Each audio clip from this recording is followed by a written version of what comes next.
hello. Oh, hello. Hi. What brings you here to my storage unit? What are you doing here? Oh, you want a story, do you? Well, I have lots of stories to tell you, and frankly, a storage unit is a fabulous place to tell stories because of all the memories around me, right? Yeah, so you want to hear a story? Okay. All right, well, come on in. I've got another story for you. Are you sitting down? You're laying down? Standing up? Eating something? Oh, good. So you just listen here and focus. I've got a great story to tell you. It's a fun one.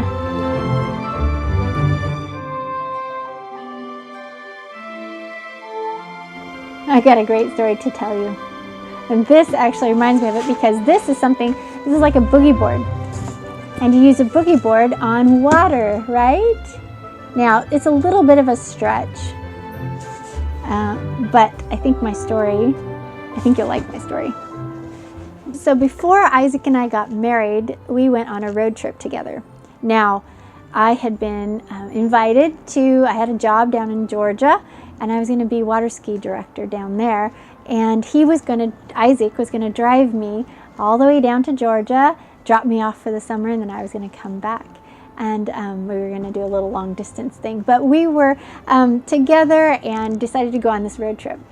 So I convinced him to take me down there to Georgia and do this road trip together. Well, we learned a lot about each other on this road trip. For one, he likes a little more to eat than bagels and cream cheese every day. And needs to eat in a location where you sit down at a meal and not on top of the truck where you're overlooking the sunset. Yes, we're very opposite. But we were down in Oklahoma, and we were camping all the way down, almost all the way down. We were camping and staying with friends and stuff, but we were at a campground down in Oklahoma, and a new place for us. We'd never been to Oklahoma, never had been camping out in that sort of area. So we were unfamiliar with the idea of sirens. So we're thinking a siren is for a tornado, hurricane, that sort of thing. So we set up our tent, and it was a little late, so it was kind of dark, and there was water. There was a big lake that we were next to. And so we didn't actually get to see the lake because we came too late. Well, of course, it's dark, and we don't know the area really well. All of a sudden, it's in the middle of the night, and these sirens go off, and they're screaming, and they're so loud, and we've never heard these sort of sirens before because we come from the Northwest. We don't have those things, and we're thinking that it's a hurricane warning or a tornado warning or something like that. And so we ran for cover. We're like, where would be the best place to go? Well, they had little their bathrooms were like brick. And so we thought, well, we'll go into the bathroom. So we're running through the campground in the middle of the night, and there's other people camping there. No one is running like we are. We get to the bathroom, and the sirens are still going, and we get into the bathroom, and we're sitting down on the floor, and we're just waiting for something awful to happen. And we were in our 20s, so we're somewhat naive to this whole thing, but we didn't know what to expect. And as we're sitting there for like a long time.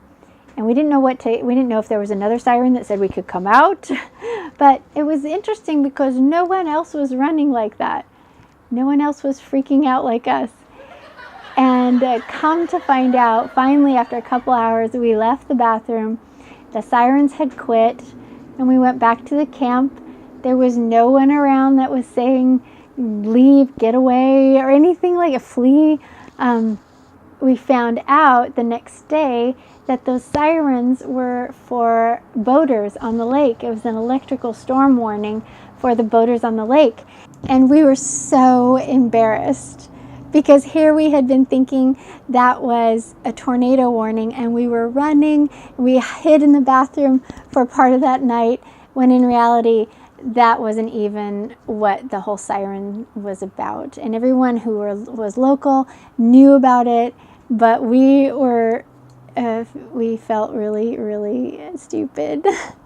But I guess the point of my story would be, I'm sure you can gather it, but we were tourists, we were ignorant, we didn't know the area, and we made an assumption and we assumed that the sirens meant something that the sirens did not mean. So I love Yom Teruah coming up. Yom Teruah is all about frequency, getting your trumpet blast so that it's clear, so that when you speak, you're clear and people know what you're talking about so that they can run from danger. And so this is a super cool story at the time of Yom Teruah, because it helps us remember you got to be clear with what you're saying so everyone can understand what you mean, and so they can, move appropriately, so you can warn them and they can do what they need to do so that their lives are saved, right? So anyway, or it could mean when you go to Oklahoma and you go to a campground and there's a siren, it may possibly mean an electrical storm. All right, well, thank you for coming to listen to my story. Yes, please come back. I've got lots more stories to tell you. Bye-bye.